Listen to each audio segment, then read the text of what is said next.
Hello, my name is Rashard Jackson, and for my final project presentation dealing with ethics, I submit and name the current Georgia State Governor, Brian Kemp, and his role in the 2018 gubernatorial election process.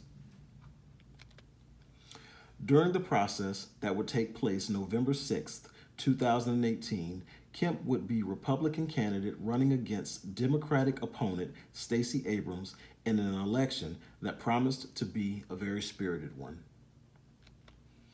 Aside from their differences in political views and ideology, the other outlying issue in the election would be the fact that Kemp, while running for office, was also serving as Secretary of State. This meant he would not only be a candidate, but also have a very large hand in the committees and other groups within overseeing the election process. Within the state of Georgia, there is a very long history attached to the gubernatorial elections that go way back. The Democratic Party had a prevailing presence within the elections dating back to the rebuilding era, which occurred after the Civil War. That is until 2002, when Republicans won the governorship and took over the state Senate. They then went on to take the House of Representatives in 2004, making an overwhelming majority. Because of this, and the very real possibility of redistricting, many Georgia voters on both partisan sides felt a sense of pressure in 2018. During this time, many civil rights groups and as well as candidate Abrams spoke out against the conflict of interest taking place, as Kemp refused to step aside from his role of overseeing the election.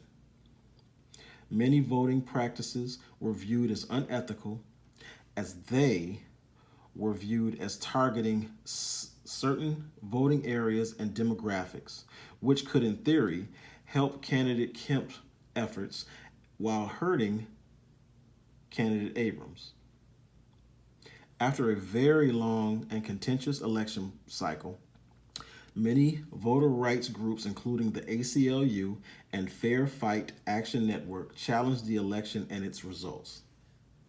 Though the election process had already been completed, it wasn't until after that the newly crowned governor, Brian Kemp, resigned his position as Secretary of State.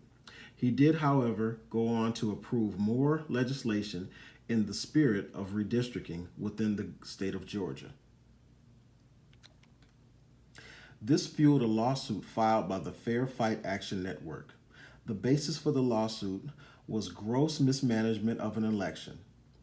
The complaint further cited voting equipment failures, late absentee ballots, and lack of provisional ballots as backups for polling sites experiencing long wait times, which in their opinion disenfranchised Black and minority votes. The lawsuit, however, did not prevail, and Abrams eventually conceded the election. Since that time, many feel as though justice was not served, and while it is unclear in my view, as there are so many details to sort through, what is true in my opinion is the ethical failure on the part of Brian Kemp. Despite his authority to function in both roles as a leader and a person of influence, I believe that he had a responsibility to the constituents of presenting a transparent election process that promoted fairness. The ordeal and results will instead leave an unpleasant shadow over the state of Georgia and a wedge between voters and elected officials. Thank you.